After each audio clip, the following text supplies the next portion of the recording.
I'm not sure what to put it from the beginning.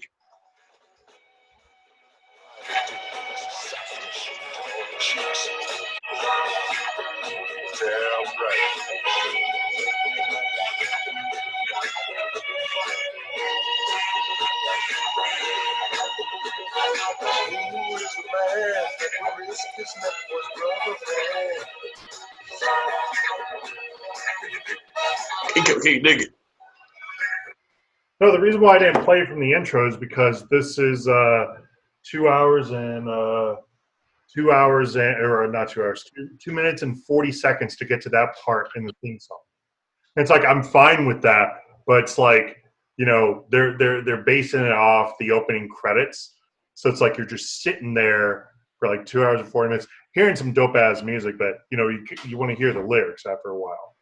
Man, there's nothing sounds better, especially when it first comes on that first hi hat. Oh, that just sounds funky coming in. That's like the opening note. Like that first hi hat comes in. Anyway, what up, everybody? What's going on? Welcome back to the Classics. We've missed y'all. The Cinematic Movie Podcast that takes you back to the iconic films of 20 years ago on the Big Three: Apple Music, Spotify, and iHeartRadio. I guess we can now call this BTTC at home because that's what the hell we're doing right now. But yeah, man, it's been a minute. It sounds like this is what we're going to be doing for the rest of the foreseeable future. Mm-hmm. That is my guy. Oh, you're right. I am Jay Alonzo, and with me, of course, is Danger Enough. How you doing, buddy? I feel like we're just having a random conversation. Like we don't even like. Are we recording this?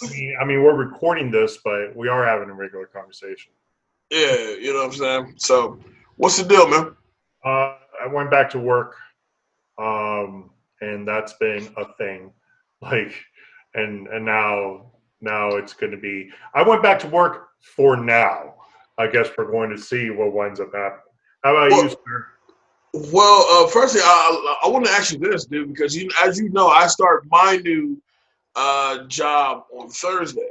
And so with what we're going to talk about coming up, kind of playing against the factor of I have no idea how this is going to go. How was that opening day of going back to work after being gone for so long? It was a little weird. I ain't going to lie. For starters, like there's like nobody in my office. I mean, I'm used to seeing a good 20, 25, 30 people at a time. And here I am, and I'm looking at a skeleton crew. And I mean, there's nobody around me, so I feel like I'm on this island. So it's a little weird. It's nice if you like a quiet environment, but when you're so used to like there being energy and there being like, okay, like we motion and things are happening. It feels weird. It feels like a skeleton crew, and it's funny because I'm actually not staying in the office. Soon I'll be actually working from home, just like I'm talking to you right now. I'll be doing that at least once a week, a month. So, and that's just going to kind of be that for now. Yay. How about you? So weird. You excited for this new gig? You know what, dude? To be honest with you, like I've always had the feeling of excitement to start a new job, but for this one, just like, I'm going to go to see where it goes. But you got to get rid of your Rona money. That's why. And, but really, it's one of those where like, when you're not necessarily looking for a job or something kind of falls in your lap, it's like, all right, well, I'll see where it goes for sure. But, I'm also one of the people who kind of look at our current climate right now and am not necessarily at ease to want to be in the atmosphere around a bunch of people, and then, try to focus on learning something new while what's going on around you is still very much in the back of your mind as well. So I'm excited to start something new, but for the most part, it's like, if I'm not feeling it, I may not stay. So we'll just see how it goes. So I'm being very optimistic, but cautious at the same time for sure. But let's talk about that environment for a little bit because you and I called it. We called it on this show couple of times, but pretty good chance that that looks like Las Vegas is going to be shutting itself down.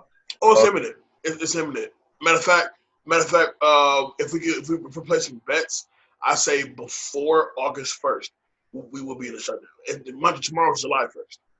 I can get down with that. I'll take that bet. Yeah, before August 1st, we'll be in a shutdown. I'll take that bet. I know Very latest mid-August. the governor has said that we're extending out till phase 2. We're extending out through the end of July, and the main reason why is exactly what everybody's been saying. Things aren't exactly getting better, and because things aren't exactly getting better, just because things aren't exactly getting better doesn't mean that we can just go on and start living our lives again. Like we got things we got to do. So because of that, a whole bunch of things that kind of happened. For starters, there's been a pushback in terms of movies. Tenet's been pushed again out to about mid-August, as well as a new plethora of entertainment ideas. So, for example, the video game Cyberpunk 2077 has now been pushed back to November 19th. This game was supposed to launch in March, so that's another delay that's going to be that's out there. So it's been pretty close to the worst year ever, kind of business. Pretty close. I think we're here. I think this about takes the cake. I don't think we're here. I think we're close, because I remember the year that David Bowie and Prince died, and then it was like that whole year of like celebrity after celebrity dying, and you're just like, oh my God, this person died. And it just, man, that was tough. At least with this, at least we know what's going on and we know what's up, So I don't know. That's just my own opinion. Speaking of celebrities dying. Let's send a special shout out and condolences to the family, and a very special rest in heaven to the late great Carl Reiner. Yeah, passed away today. 98, right? Yeah, 98. So he lived a full life. He lived a very full life, and I just told you before we started recording. I just watched Ocean's 11 not even a week ago. Oh, nice. I just decided to put it on. And Carl Reiner just happened, in this viewing, Carl Reiner happened to be one of the standout performers. Carl Reiner's so dope in this movie. He is cool. And for him to kind of, and I'm only talking Ocean's 11, for him to be able to run with the younger cats like the Clooney or Pitt, to be, pretty much the oldest in the cast, and still run with these guys, like he never lost a step. I thought that was but the people that he was acting up against also, it takes some notice to remember that this movie had George Clooney, Brad Pitt, and Matt Damon, along with the rest of the cast that came along with it, and Andy Garcia as well. So for him to kind of run exactly like you said, yeah, man, like props to him for sure. It's a cool dude. Yeah, rest in heaven to Carl Reiner. Okay, so as far as beat stuff, we've had an interesting last couple of weeks for sure. Like me and you both said, we are tired. I am so tired. I feel like every day I'm just doing various stuff. If you were on the Noise Podcast page on Facebook this past Saturday, then me and our Beat Networks, what is Skyler's position with us? I guess he's a CFO, which makes no sense because I kind of handle all the finances, but that's fine. It's fine. It's whatever. Okay, well, whatever. Whatever. But me and our CFO, Skyler Ward, we actually had a 20 for 20 battle. We did what we call it was a very special edition of 20 for 20 called The Sex Tape, and in which we had a cool little back and forth competition of I had the 2000s, he had the 2010s, the best R&B sex music ill for the lovers. I had a great time. The numbers are really looking good on that one, and it was a good time. You didn't watch it. Let's be fair here. you were out of your element because Skyler like this is like what he knows. It's what he But likes. see, wait, hold on. That's how I know you didn't watch. And the reason why I know that is because me and Skylar for years have always bonded on various things. We always bonded on this particular subject in regards to R&B. You feel what I'm saying? So like just like how me and you, we can have conversations about movies all fucking day. Sure. But me and Sky have this one particular kinship to where like it's this particular subject we always bond over. So Skylar's, the way Skylar tells it, he said he had no intention of doing a 20 for 20 battle unless it would be this, and if he would go against me, because this is something you know that we can definitely dig deep into and give the audience a great show. So yeah, it was a vibe, man. The video is now available on the Noise Podcast page. Look out for a watch party on my page, probably today as we're recording this. In the next 2 hours or so, I may do a rerun of the sex tape. Also, there is an official playlist from the battle, the soundtrack to the battle, if you will, curated by myself and Skylar Ward. That is now available on Apple Music. Just go ahead and jump on in there. Look me up at Jay Alonso on Apple Music, and the playlist is boom right there. All you gotta do is press play. We're condoms though, but press play. Very cool. A couple other movie news, real quick. The teaser trailer for Jennifer Lawrence starring as the Queen of Soul, Aretha B. Franklin, has officially dropped. How do you think she's going to do? What you said, Jennifer Lawrence? Jennifer Hudson. I said Jennifer Hudson. I'm sorry, Jennifer Hudson. I'm very tired. I was like, Jennifer Lawrence playing Aretha Franklin? What the fuck? I'd be upset. Jennifer Hudson. Okay, but trailer, yes. I saw the trailer during the BET Awards, which was so weird to watch.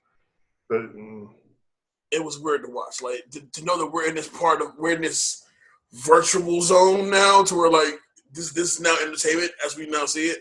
It's like it was weird to watch. So, but yes, the trailer was it was a trailer. You know what I'm saying? It definitely showed Jennifer Hudson showcasing fantastic performance. At least what we hope to be a fantastic performance. She is already an Oscar winner. So, I thought it looked pretty dope. I'm not entirely familiar with Aretha Franklin's life story outside of the music, but I know whatever we got going on with this trailer, I'm pretty enthused. It's got Marlon Wayans in it, and he looks like he's definitely bringing some drama elements to it, which we haven't seen Marlon Wayans do drama in. To what? Requiem for a Dream, probably. So I'm looking forward to it. I'm at the very least, I'm enticed. Very cool.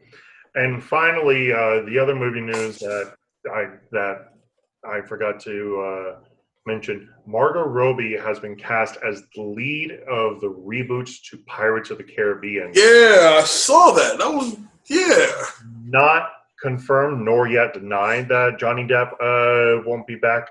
I'm going to take this one. I like this. I like it a lot. I'll tell you why.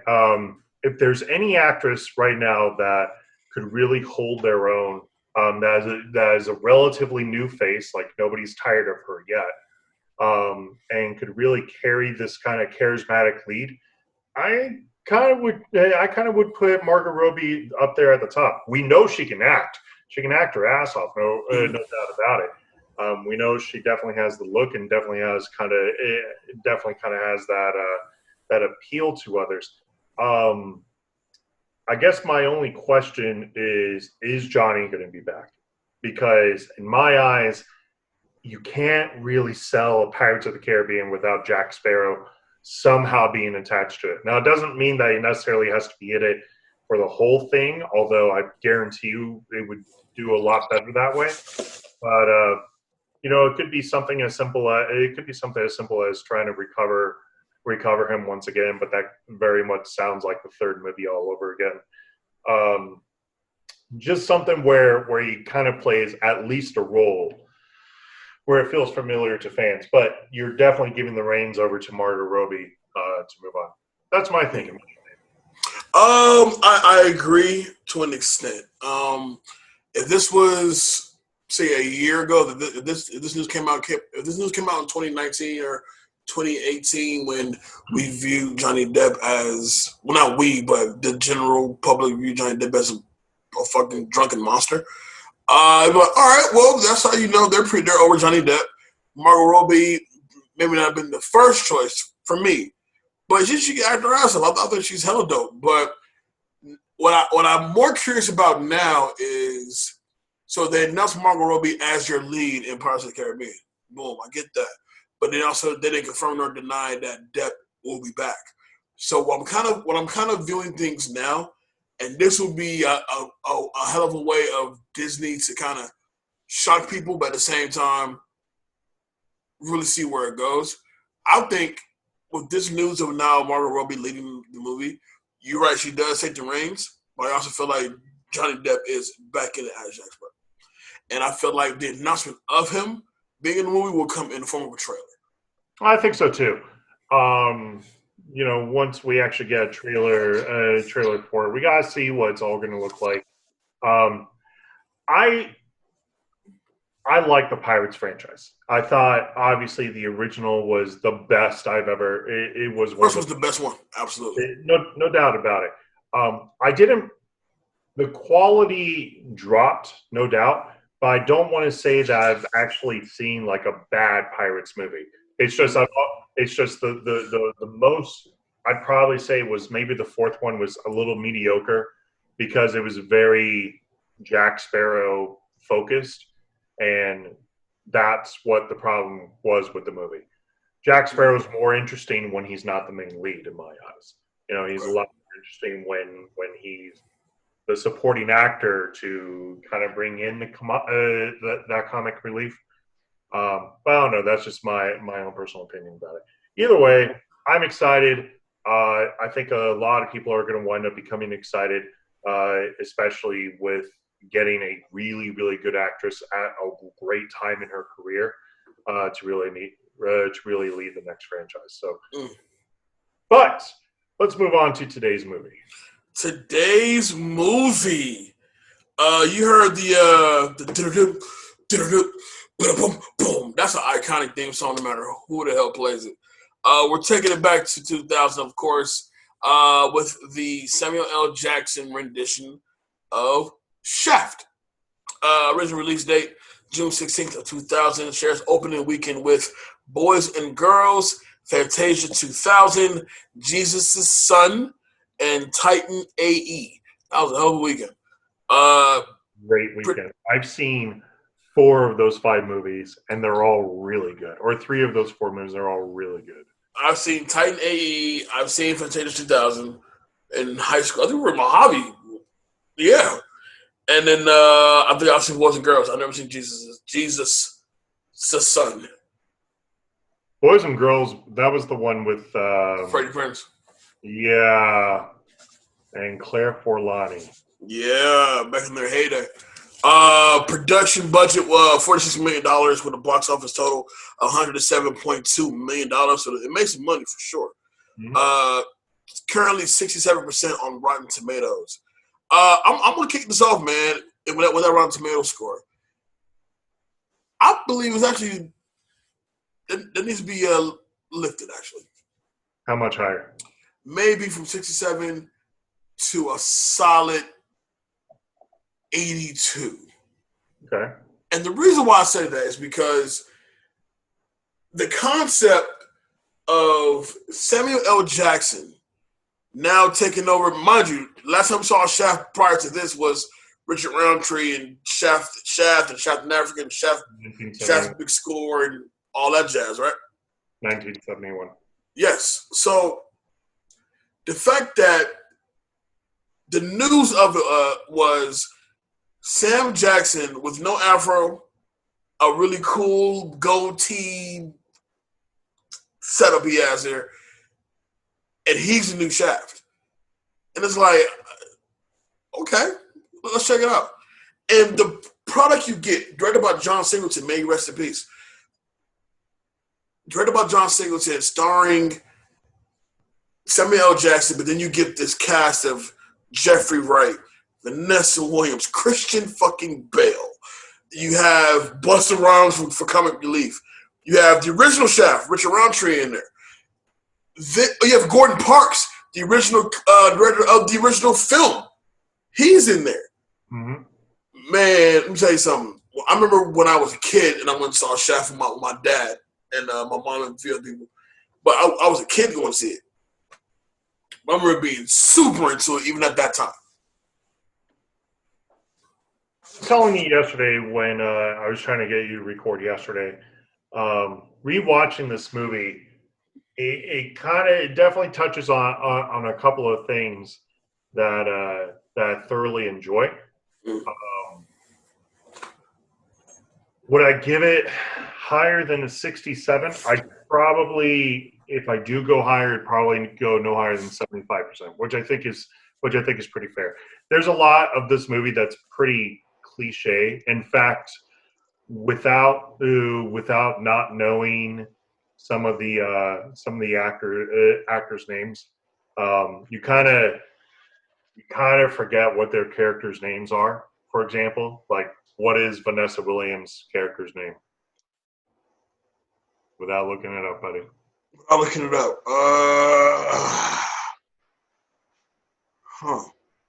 That's crazy. That's crazy. Well, then again, her character wasn't really like to stand out anyway. But people saying no, she was the main girl. Was she though? I mean, it's either her or you gotta give it to Toni Collette. Toni Collette, which is fine if you want the top billing to go Toni Collette. I'm okay with that. Toni Collette is a great actress. Her name is Carmen Vasquez. But what's cool about this movie, honestly, is you kind of get a bit of Patrick Bateman light. You get a ridiculous performance from Jeffrey Wright in terms of trying to be a little bit of an Al Capone. He pulls it off. He pulls it off well. He does well enough.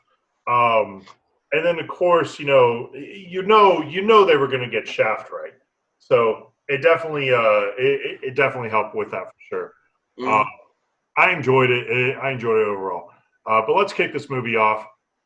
1998. It looks like you want to say something.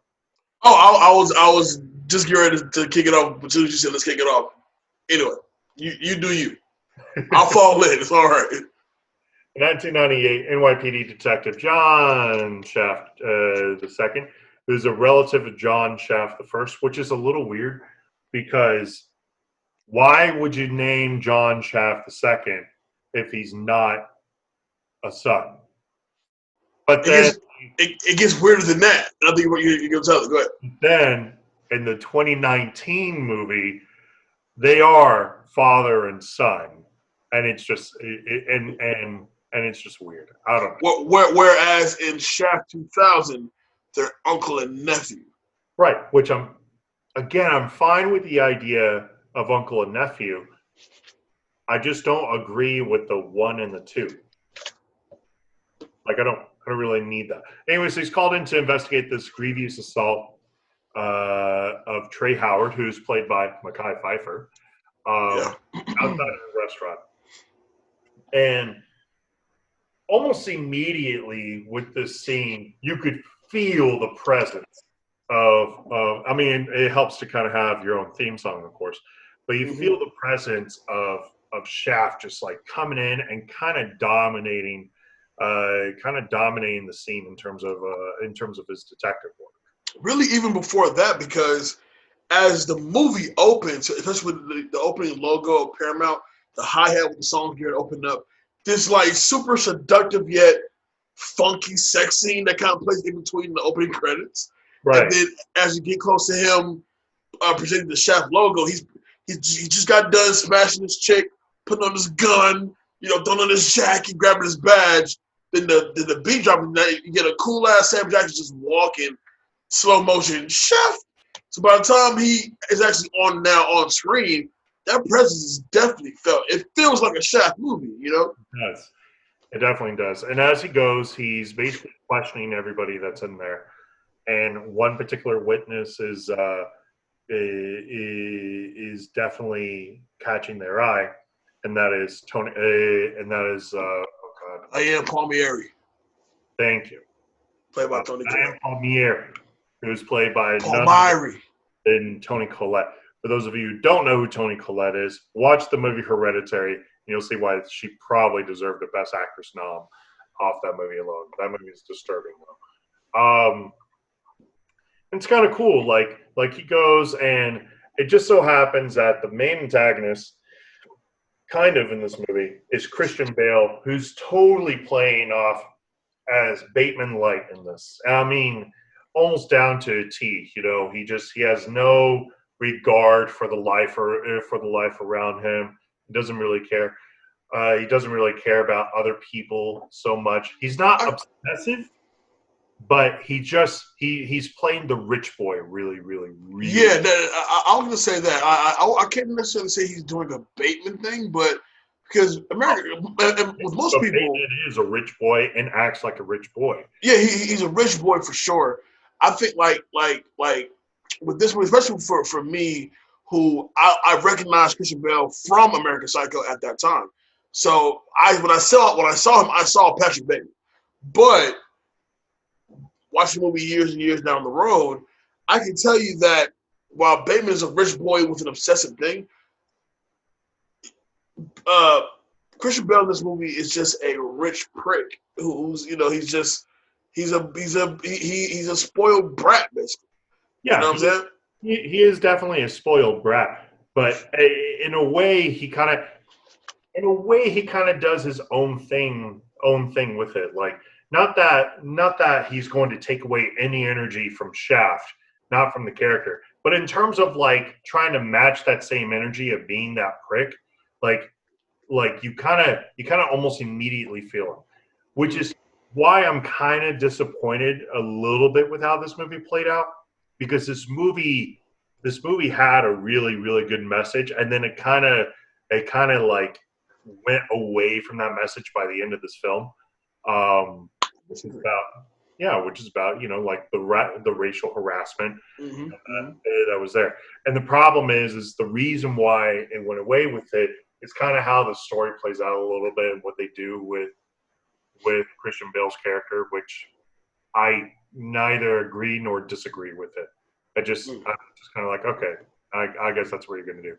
Anyways, after Wade, because his name is Walter Wade, mocks Trey. A rich prick's name. Mocks Trey after he dies on the ambulance stretcher. Shaft, who has placed him under arrest, decks him right across the face, with no problem. Well, let's not forget, so clearly Walter Wade is racist, because the scene that you catch is racially harassing him, no problem. Yeah. So the scene that we catch is Mekhi Phifer's character is going into a seizure while on the stretcher, and of course he doesn't survive the seizure. And so as he dies, there's already a moment there where everyone's like, "I just watched him die," right? The first thing this motherfucker says is, "Homeboy's got rhythm, huh?"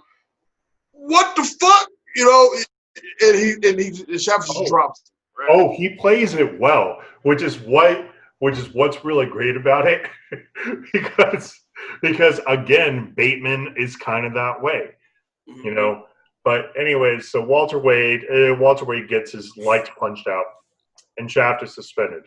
Later, Wade, of course, phones Shaft to taunt him. Because of that punch, he was granted bail at only $200,000, and he skips bail. He flies out to skiing in Switzerland. And that's kind of a thing that happens with this movie quite a bit, actually. 2 years later. Okay. Go ahead. No. I'll take it. Cool. So 2 years later, Shaft gets information on Wade is returning back to the U.S. after skipping bail. Shaft rearrests him. And this week we get the introduction to Busta Rhymes' character, Rasan, I believe his name is. And he's played as like the comic relief. But I think like very little Busta Rhymes is all the Busta Rhymes that we need. You know what I'm saying? Like I just kind of feel like I didn't need a lot of Busta in there, but he had some okay lines. Like, all right, that's cool. I can roll with that. But anyway, now in this, I don't mind Busta Rhymes. I'll say that. Like I don't mind him as an artist. I don't mind him as an actor. But I'm kind of there with you as well. Like I don't really need a comic relief in this movie. You know what I mean? Like no, but it's always good to have if it's really heavy. It's fine. I don't really think the story would have played out differently with or without his interaction in this movie. You know what I mean? Like he almost kind of becomes my cut that out, but I get the idea of having the comic relief in there. You know, because the movie's already on a serious topic. So Shaft's coolness with the movie really helps like bring down the seriousness with it. Because you're not watching like, oh man, this is a serious crime drama. You're watching like, yeah, man, this is like a cool action. It's cool. Okay, so just get back really quickly before we get to him actually rearresting Wade. We do get the introduction to Peoples Hernandez, who was played by Jeffrey Wright, and I think his introduction is so slick and cool, even though it's a drug bust basically. So a drug bust happens. And we get the introduction to a couple of people, actually. We get the introduction of Vanessa Williams. We get the introduction of Dan Hedaya as Jack Roselli. We get the introduction of, what's his name? Ruben Santiago. Groves as Jimmy Groves. Really? Like, that's your name? Very NYPD cop name. And so we get this introduction to these guys, and you know they're supposed to be like a tight knit group, right? You know, so they do like this whole drug bust. Nothing really impressive action wise happens, but there is one scene that makes me laugh as Samuel Jackson goes to make chase for this said guy.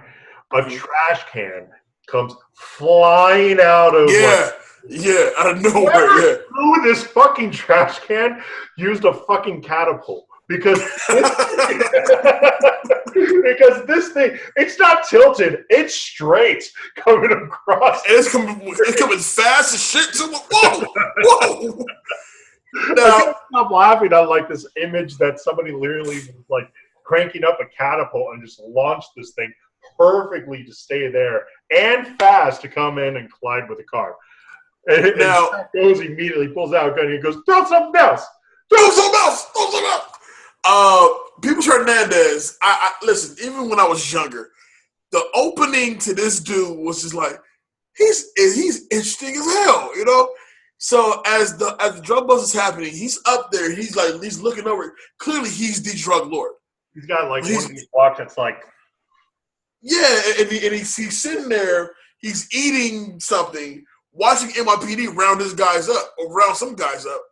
And so as he's eating, basically Vasquez kind of gives him the backdrop of who that is, and he's a neighborhood alligator, yada, yada, yada.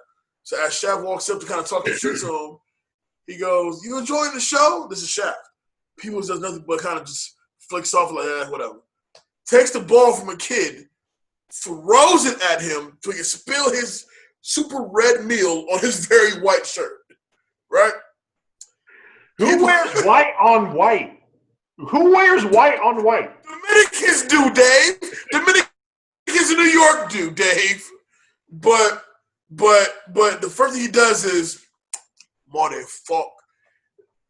Within 2 seconds, the whole crew is downstairs, including Peoples, gets right in Shaft's face, and the first words is, "This is Egyptian culture, motherfuck. 220 to that. This is like half your city-ass paycheck, okay?" I was like, oh, that's cool. That's really cool. Because, like, you clearly knows before they kind of establish, like, he's your villain. Because at first it's really just Christian Bale. he is going to play a prominent role later on in this movie for sure. Because he's such an interesting character. But I was curious, like, I gotta admit, I was a little curious with how this all kind of played out. And the reason why is I didn't think he was interesting at first until later on in the movie. Like, at first, I thought he was just going to be the dude that gets busted by Shaft, right? Which is exactly what happens. Shaft putting a finger on him, calling assault, and books him, right? And I just thought that was going to be like the end of his story. But when they kept going back to me, it started to get a lot more interesting. Mm. So I don't know. But now fast forward, Shaft has gotten Wade. Books Wade in. Of course, everybody's cheering him on. Got him back. Yada yada yada. And then Wade is put into the holding chair with everybody else. And Wade meets people. So I think this is where it comes more into the fact that people could play a key role later on in the movie. Now, before that, there's a small, very key little conversation that kind of happens that plays such a major part in how this movie kind of plays out. We get the introduction to Lee Tergesen, who's playing Luger. And Luger's a white cop. And they kind of get into this conversation because Luger calls one of his detainees or one of the arrested cornbread, right? He calls him cornbread, and that like set off Shaft like immediately. Like comes up, kind of confronts him. They kind of get into it, and one of the things that he says, Luger, is he says black or blue. Choose your color. Basically implying, who do you wish to be? Do you wish to be a cop in blue, or do you wish to be a black guy? And I'm like, hearing that and hearing about today's like culture, I wish they would have expanded a little bit more on that. Like that would actually that's something that I was like, so how big was this climate in the year 2000 for this now to be a prominent conversation in 2020? That is so crazy that you picked that up, because when I first heard that line, I thought he was referring to darker skinned black people. Like he's so black he's blue? The fuck?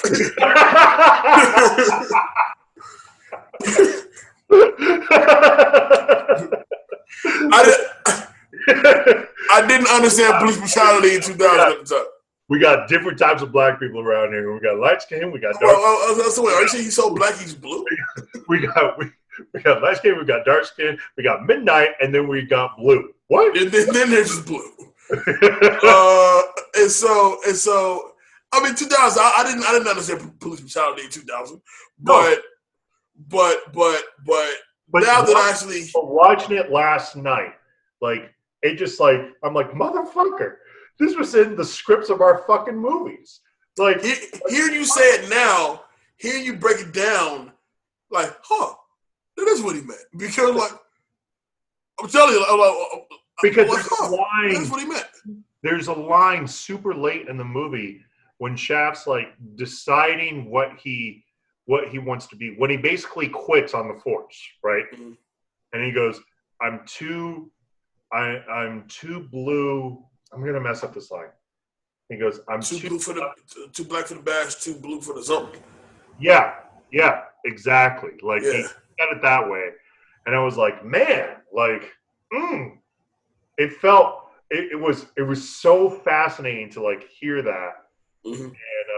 And I know it's a small scene. I don't really want to talk too much longer on it because it plays no prominent role in this movie at all. But Wade, he befriends Peoples Hernandez. At his bail hearing, the judge, which we expect him to not get a bail at all, judge gives him a bail, and of course he makes bail. Of course, Shaft does resign, and then I like the party, by the way, that they had, because because Shaft was trying to man up on LT.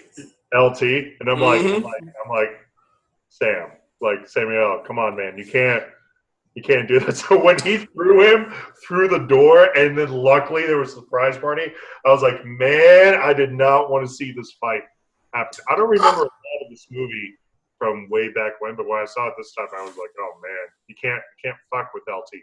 You can't. Say something right now. If there's going to be a regular Joe or regular actor that will probably fight LT, my money's on Sam Jackson. Not to win, to at least go for it and see what happens. Oh man, I'm going with Terry Crews. Nah. He could probably fight him. Nah. Nah. I don't think so. I mean, I get nobody. He's a puppet dog. Puppet dog. Probably not. Give me Dan Hedaya versus LT. Let's see what happens. Murder happens. By the way, I don't know if you noticed like the amount of small cameos that was in this movie. But while they were sitting down, while Trey was sitting down at the table, did you see who the girl was in the background? I always, is it Kimberly from Power Rangers? No, man, that's Elizabeth Banks. That was straight up Elizabeth Banks, like sitting right behind him. Was it? Yeah, it's straight up Elizabeth Banks. Like I was like, oh, Elizabeth Banks is in this movie also. This is weird. Like, I have to go back and rewatch that part. Yeah, it's early on. Anyway, so of course he makes bail again, and this time bail is set at $1 million. Now, why he decided not to leave, I'll never understand. But the whole point of the reason why he wasn't leaving is because they heard that the waitress was basically like around. So this movie kind of turns into gotta find the waitress to get her to talk. And I mean, that's a good portion of this movie, unfortunately. Like it's like they're going back and forth. They're trying to uncover more evidence. Meanwhile, the connection between Peoples and Wade is starting to get stronger and stronger, to the point where to find the waitress, Wade was going to deposit $40,000 into People's account to basically track and kill her. Come to find out, of course, good old Jimmy Groves and Dan Hedaya were dirty cops who decided to take this money and kind of proceeds to finally locate her right when Shaq has located her also. I'm Officer Jimmy Groves. Ew, that's such an NYPD name. You gotta say James. You can't say Jimmy. If you say I'm Officer James Groves, that sounds a little bit better. But Jimmy Groves, does it work? I don't trust Slick Rick Jimmy, okay? Jack Roselli, Jimmy Groves. They're both dirty. They're definitely dirty. Hold on. Jack Roselli. Jimmy Groves. I'm also John Shaft the first. This is my uncle John Shaft the second. What? How does that make sense? I'm Carmen Vasquez. Hey! There's Peoples Hernandez and, of course, Walter Wade. So, generics all around. Oh, man. So they kind of have like this kind of a shootout scene, which I think was kind of hilarious. Because how old was Samuel Jackson when this movie dropped? I'd say maybe we're talking 20 years ago now. So Sam Jackson, 71. So we're talking early 50s. We're talking early 50s, right? Yeah. You could really tell that was early 50s because he wasn't going to do no action sequence. He wasn't going to roll on the ground. Nope, it was straight up.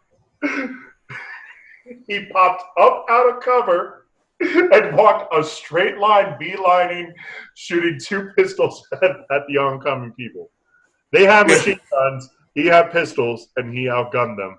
Walking, not hustling. Like he was walking, like he didn't have no giddy up in his step. This was a beeline to the next cover. He doesn't look cool. That's John fucking Shaft. He doesn't look cool. What you mean? We expect him to look cool. Like Richard Roundtree never. Keanu Reeves looks cool as John Wick, and he puts in the work as John Wick. John Shaft don't do that type of shit. I'm not gonna gung fu you. I'm going to shoot you and go by my way. I'm John fucking Shaft. Women love me. I'm John Shaft. I'm gonna beeline myself to the next cover and gun you down with 2 pistols. That's right. I'm gonna walk past y'all because I'm John Shaft the second. Because John Shaft the first already did it, and then John Shaft the third. Yes, we'll all do the same shit. I don't have time to roll around on the pavement and fight. I ain't got time for that, man. I'm John Shaft. I can't do it. I gotta have sex later. I have to have sex later. Oh man! So of course, in this process, Shaft, Diane, for some odd reason, Rasan is in this, and Frank, who is Diane's brother, who looks like a really fat Joe Ramone. No man, it's bad. Take shelter at Rasan's apartment, which was very dirty, and they really wanted to point it out that was incredibly dirty for some odd reason. But of course, they're secretly followed by Rosselli and Groves. While at the apartment, Diane does admit to seeing that Wade murdered Trey. But in a twist, Wade then made her keep secret and return from a payoff. So she took $50,000 and disappeared to basically never happen.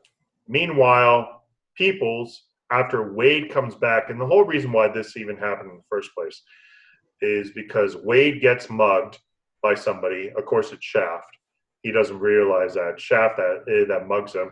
He then deposits the $40,000 that Wade was going to use into Rosselli and Grove's car, and Peoples gets a tip from one of Shaft's friends, basically saying that the money Wade has already given it to the cops. It's underneath his car. Peoples attacks Wade in anger because his brother during the shootout dies. Who I don't. Right, yeah. I don't even know who his brother's name was. Lucifer. You're joking.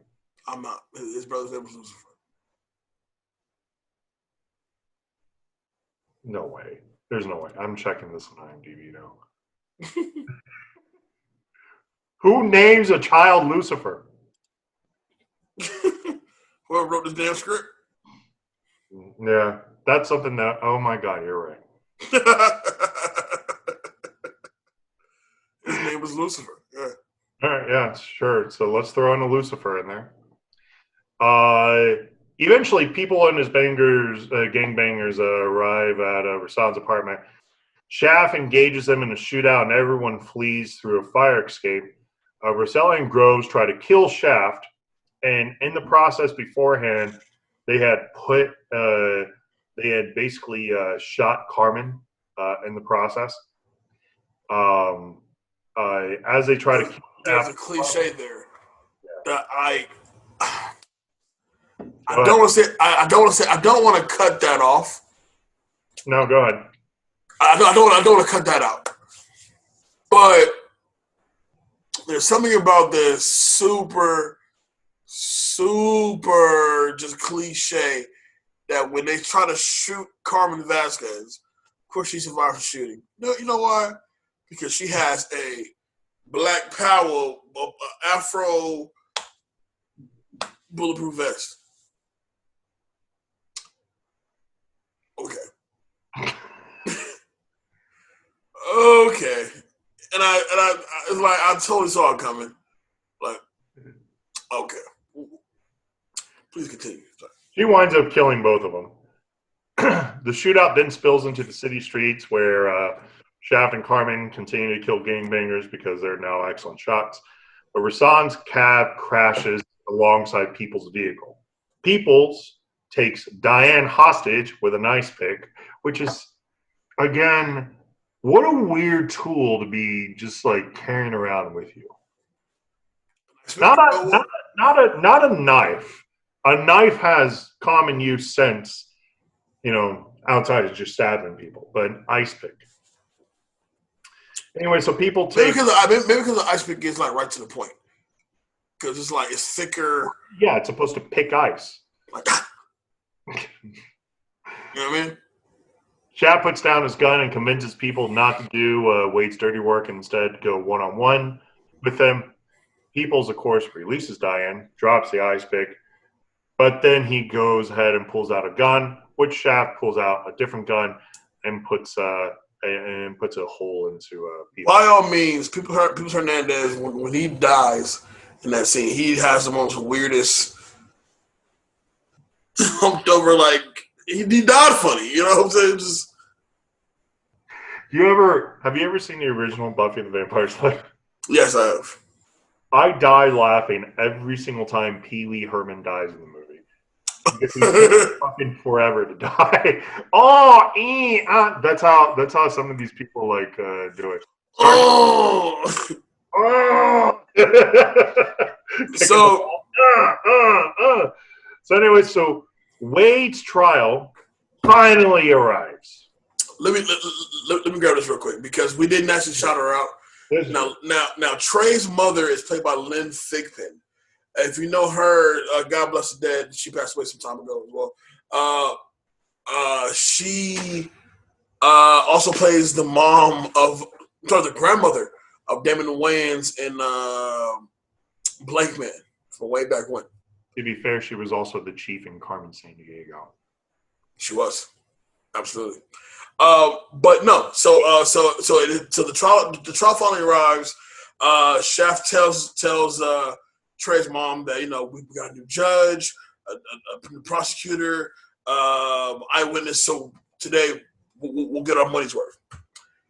And even off that look, when she gives him, when she says, "I know we will," I pretty much knew where this is going. Like that wasn't like I'm confident we'll get justice today. No. I'm getting justice today. It won't be that way, but I'm getting justice today. Right. And so she walks in. She walks off camera. Diane shows up. She goes right to Shaft. Shaft comforts her. Lets her know it's gonna be all right.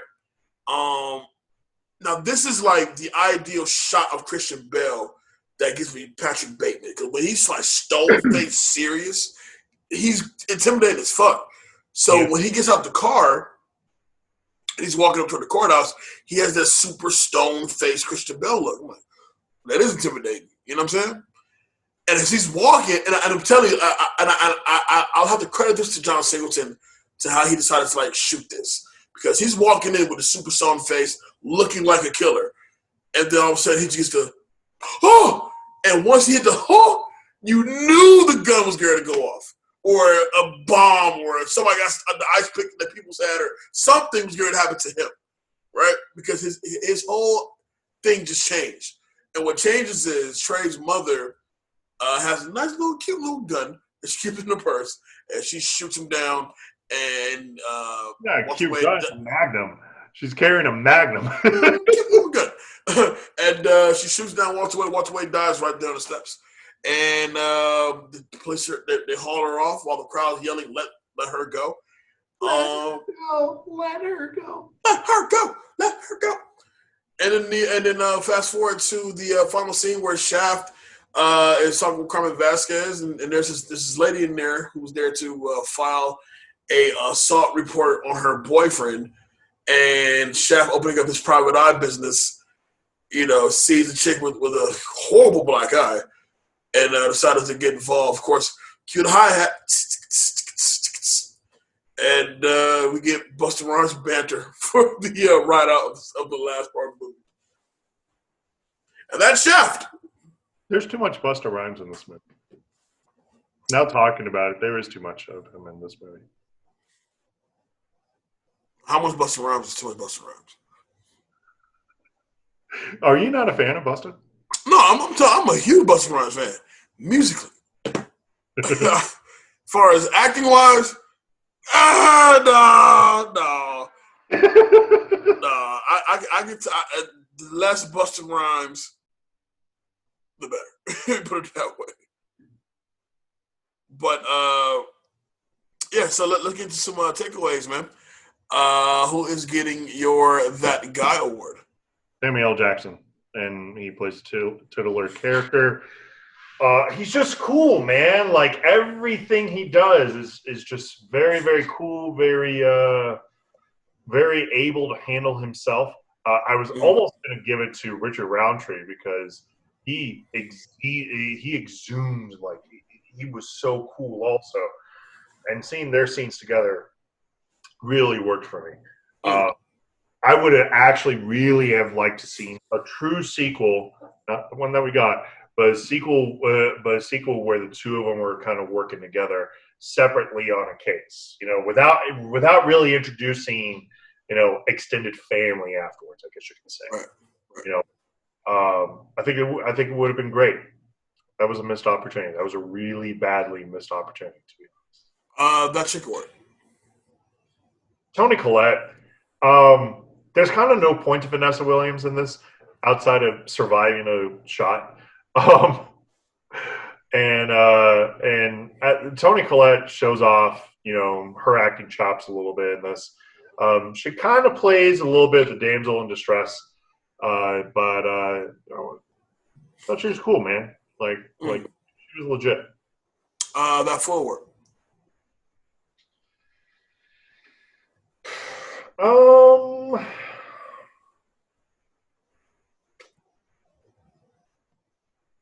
For a specific one, I guess I will give it to, you know what? I will give it to Christian Bale. Not because I didn't like his character, actually. I actually liked the way he portrayed it. I liked the way that he went through with it. But, bro, like, your whole, why are you this racially motivatedly charged? Like, really for no reason. Like, what reason do you have to be this racist? Who hurt you that bad? That bad? Look. One comment is already too much. You went on a monologue. you ranted on this man for however long. A good 5 minutes for sure. No endo, no chronic. There's no. All right. There's no malt liquor around here. I'm like, yo. 40s. I'm like, okay, like this is a lot. There's a lot to take in. I'll give it to him, but it's not necessarily because I didn't like the character. I actually liked him immensely. It's just I didn't like the motivations of the character. Easy. Right. Cut that up. Less Rasan, more expansion on being black and being a badge. So it's a less of something that I don't really think that we need too much of, and more of an expansion. I can't even hear you there. Very little. Very little, yeah. So less of him, more of the expansion of being black and a badge. I think there could have honestly been, you could have given 2 minutes on it, and it would have made the movie that much better. And iconic scene. The opening scene.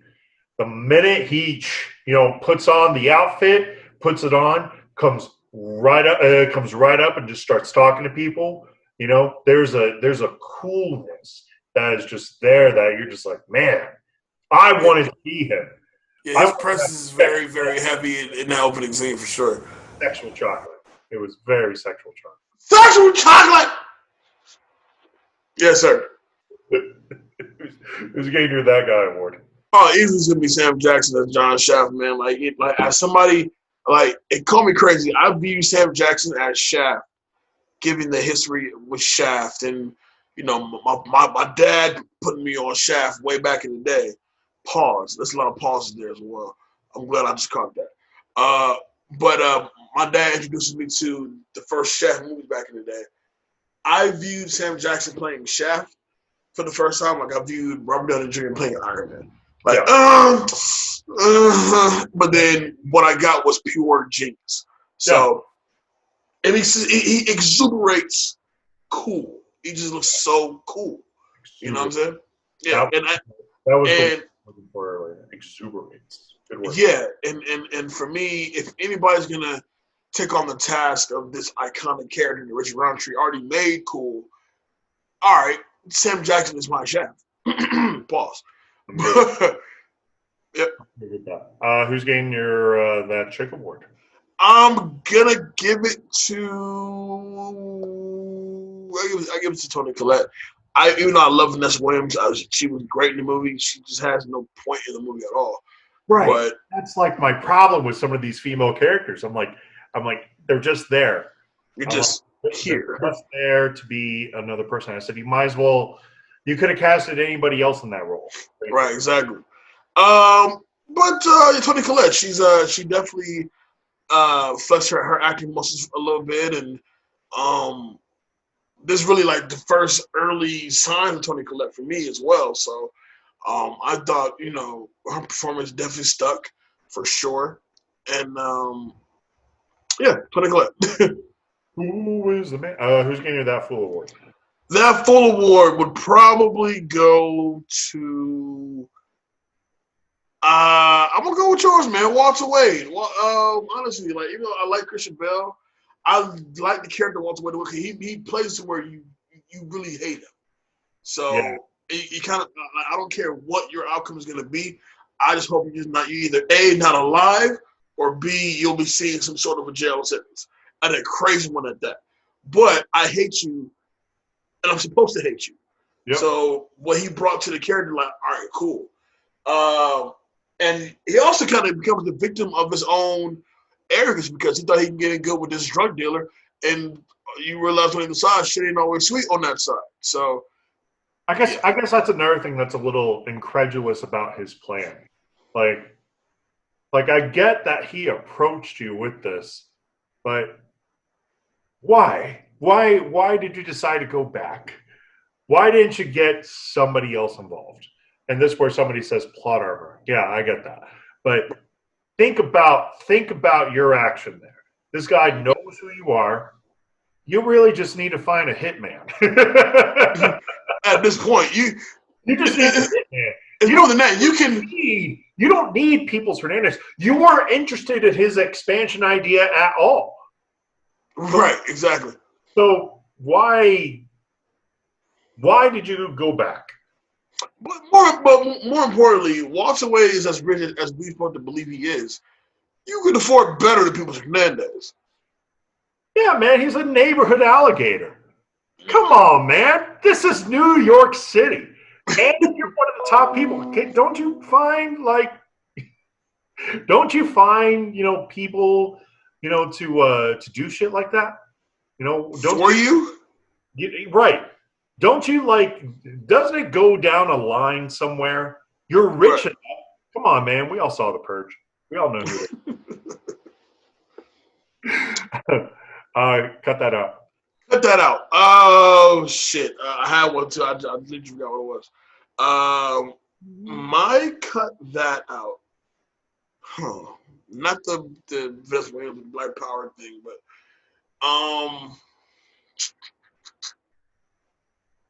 I would say cut that out for me. Yeah, I can't say that either. Honestly, I don't really have a cutout, to tell you the truth. Really? Not giving it some serious thought. I don't really have a cutout. This movie's pretty tight for the most part. Really? Yeah. Cutout? I'm okay with the idea of expanding also. You know what? You know what? I'll do that. Not a cutout. I want an expansion. Like we said earlier. I want to know, why is Walter Wade this fucking racist? Sure. Yeah. We go. That's a good one. There we go. Because his father seems more like he's about money than race. Right. You know what I'm saying? Yeah. I don't think he really cares about what's going on. Right. I'm too rich for it. I don't care. So I would say not cut out, but let's expand upon why was he so determined to piss off Trey to the point to where Trey pissed you off to the point to where you went outside and you killed him? Right. You know what I'm saying? Like, what's the backstory behind that? So yeah, I'll say that. Yeah. Yep. That sounds good then. Actually, does this movie age well? Oh damn, I forgot about that one. Okay. Yes, it does. The movie does age well. I'm there with you to answer my side. I think 20 years later, you look at this movie and it doesn't feel old. It feels No. it feels it doesn't even feel aged. It feels like it's probably got a good 10 years, before it starts. You feel like, oh, this movie's old, Right? But it's still, you can still watch it and get genuine entertainment from it for sure. Yeah. And iconic scene. I kind of see. I'm stuck between two. One we didn't talk about, and the one we didn't talk about was it was a side scene as Shaft is doing his investigative thing, and he meets up with Diane's former coworker, the black chick, and in exchange for information. Oh yeah. No, that was a good scene. That was a great scene. And for exchange for information, she has Shaft to go tune up these little drug dealers on the corner that's been trying to recruit her son. So Shaft walks over there and proceeds to go to the main dude and beat the shit out with his pistol. And it's cool because it's to the soundtrack of Black Rob's Whoa, which was like the biggest hip hop record that year. You know what I'm saying? But it was two things that set out. He goes, "What's my name? I don't know. John Shaft, say it, George Shaft." And you beat this dog, piss whipping the shit out of him, bro. But then the cops drive by. Yes! I love that shit. When the cop pulls up, but then again, I love it because it showed how cool he was and how much in control of the situation was. But on the flip side, that cop didn't give a fuck about black cop beating up black man. Like, this is 20 years later. Like, this is a controversial scene. Just beating the shit out of a guy just because he's cool doesn't mean he can't go to jail. Defund the police. Damn. Defund him. But I noticed that 20 years later. But back in the day, like when he's beating his ass, looks up, gives the cop the head nod, and the cop does the thing back to him, he just goes with like, that shit was cool. 20 years later, he didn't give a fuck about that black cop beating up that black man. He didn't care. But I'm going to go with the opening credits, leading up to when Shaft gets to the restaurant. It just breathes cool and stylistic, and it just feels so like, oh, this is so cool. Like you would hope, even though it probably never happened, but people who saw this movie when it was like, if this is the same exact movie came out in 2015 instead of 2000, like people would take Shaft's coolness to the point to where people would want to be Shaft for Halloween. You know what I'm saying? Like it's just super cool. You know what I'm saying? And you always notice that a lot of Shaft is kind of brought on to Nick Fury. So, yeah. But anyway, let's get to some quick hits. We can wrap this thing up. You ready? I am. Okay. Here we go. Richard Roundtree, who plays Shaft's uncle, is only 6 years older than Samuel L. Jackson. John Singleton planned a sequel where Shaft battles drug lords in Jamaica, of course. but the film's mediocre box office returns and Samuel L. Jackson's disappointment with the film stopped any plans of a sequel, at least until Shaft 2019. So you were disappointed in this one, but still came back to do that bullshit from last year? Mm-hmm. Okay. John Singleton's original idea was for the main character to be the son of John Shaft and that the two Shafts would work together, but no studio was willing to finance the project.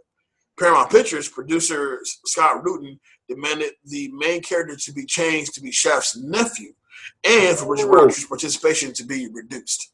No! What a bad move. What a bad move. I hate it. Mm-hmm. I hate it. Christian Bale didn't have any interest in playing the part of the villain, as he had just finished making American Psycho. But he was reading through the lines with Toni Collette, who has the part of the witness in the film, one day, and decided to give it a go as an villain after all. Vin Diesel turned down the villain role that eventually went to Christian Bale. Good. Thank you so much. Garbage. The word fuck.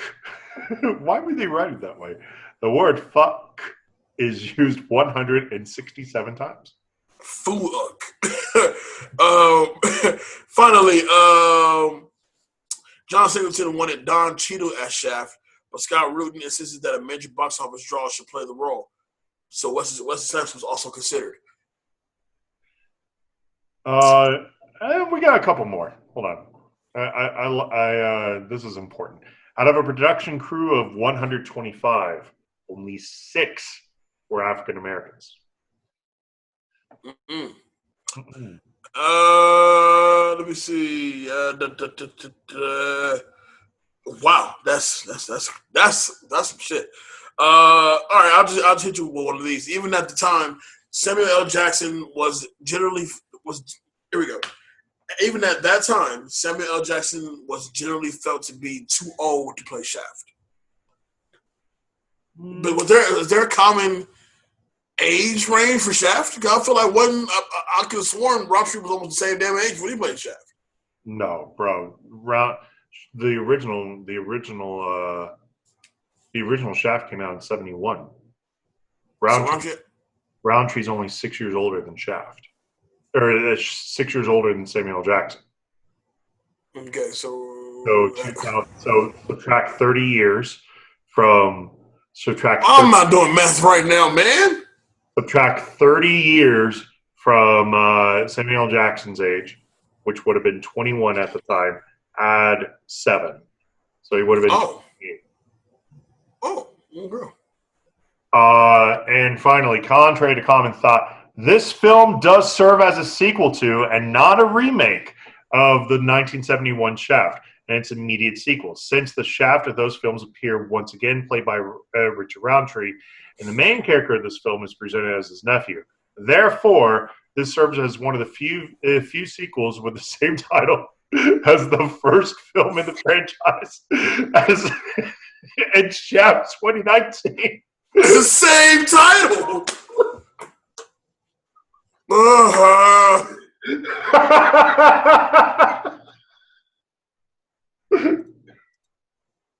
Oh my god! Wait. So is this one called Shaft? Hey, let's watch Shaft. Which one? What? The 71. The one with Richard Roundtree. Oh. Which one? 71, 2000, 2019. Pick one. They're all called Shaft. Hey, it could have been worse. He could have pulled a Denzel, and then instead of calling the movie a different title, he just calls it Two Guns. This just could have been called Two Shafts. But see, the third one is Three Shafts. But see, there's no way to Two Shafts, Two Furies. There's no way to do that and avoid dick jokes. We make dick jokes all day. Two Shafts, Two Furies. Still shafting? Oh my god. Shafts? Plural? 3 Shafts Jamaican Drift. You know what I'm saying? Hey, Shafts comes out Friday. Shafts? You know, Shaft 2. Shafts. 2 of them. We're shafting now. Anyway, that's the show. 1 of 2 we're doing this week. We will have a special edition for the July show for you guys coming up. For a movie I have never seen ever. And Dave looks at me like I'm crazy every time I say that. But we are looking forward to this. You guys have a fantastic 4th of July week, 4th of July weekend. And Ninja Neff, where can they find you? You can find me on Instagram, Twitter, and Facebook at David Danger Neff. I'm the co-host here at Backs of the Classics, or BTTC at home. And yeah, that's pretty much what I got on my side. Alonzo, where can they find you? All the social media simply at I am Jay Alonso. That's Facebook, Instagram, Snapchat, Twitter.